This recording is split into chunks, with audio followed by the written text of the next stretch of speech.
সাক্ষ্যায়া দিঠি, 10 সংযোজনের মধ্যে সাক্ষ্যায়া দিঠি, সৎকায় দৃষ্টি, ভ্রান্ত ধারণা, আমি এবং আমার আত্মা, এই ধারণাকে বুদ্ধ সৎকায় দৃষ্টি, ভ্রান্ত ধারণা বলে ব্যাখ্যা করেছেন। কারণ এখানে আমি বলতে যেমন কিছু নেই, আমার বলতেও তেমন কিছু নেই। ধরুন বুদ্ধ এখানে যে নাম রূপের ব্যাখ্যা দিয়েছেন, নাম এবং রূপ। নাম কি? যেটাকে আমরা চিত্ত বা মন বলি, এটাকে নাম বলা হয়েছে, যেটা বিজ্ঞান।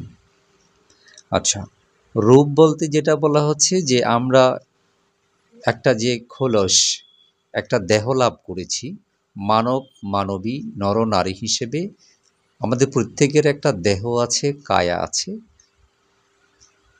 বুদ্ধের পরিভাষায় এটাকে রূপ বলা হয়। এবং এই কায়াকে কেন্দ্র করে যে চিত্তের অবস্থান, বিচরণ, এটাকে নাম বলা হয়েছে। নাম এবং রূপের সমষ্টি, এক কথায়।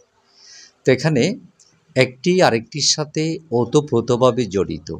একই মুদ্রার এপিঠ ওপিঠ যেমন প্রাসঙ্গিক, অবিচ্ছেদ্য, ঠিক তেমনি এখানে নাম রূপের অবস্থানও একই রকম, একটা আরেকটা ছাড়া হবে না। হ্যাঁ, যেমন এই যদি কায়া না থাকে, মনের অবস্থান, চিত্তের অবস্থান কোথায় হবে? আবার যদি চিত্তের অবস্থান না থাকে, তাহলে রূপ কায়া কিভাবে রচিত হবে? সেক্ষেত্রে গিয়ে নাম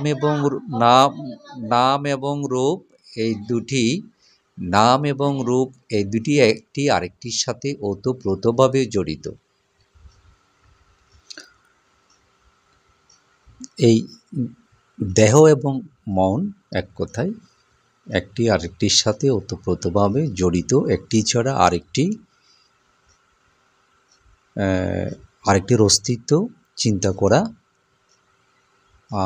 কঠিন, এক কথায় চিন্তা করা যাবে না। একটির অস্তিত্ব ছাড়া আরেকটির অস্তিত্ব চিন্তা করা যাবে না।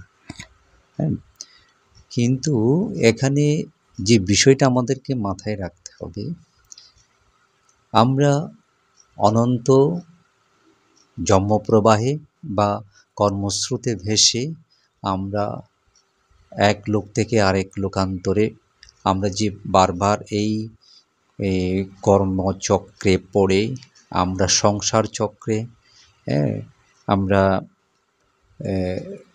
ঘুরপাক খাচ্ছি, তৃষ্ণামুক্ত না হওয়া পর্যন্ত, মুক্তি, চিরমুক্তি না আসা পর্যন্ত। তো যেখানেই যাই না কেন আমরা একটা কায়া, একটা রূপ লাভ করি। হ্যাঁ, যে কুলের সত্য, সেই অনুসারে তার একটা রূপ বা কায়া বা দেহ, শরীর সে লাভ করে থাকে। আমরা মানুষ হিসেবে আমাদের একটা মানবীয়, আমাদের একটা দেহ আছে, নরনারী ভেদে। হ্যাঁ, কিন্তু বুদ্ধের দর্শন হলো এই দেহ যেটা আপনি লাভ করেছেন, আমার দেহ বলছেন, আমার আত্মা বলছেন, আমি বলছেন, সেখানে আসলে সেরকম কিছু নেই। হ্যাঁ, এটা শুধুমাত্র নামরূপের সমষ্টি। এটা আপনার জন্ম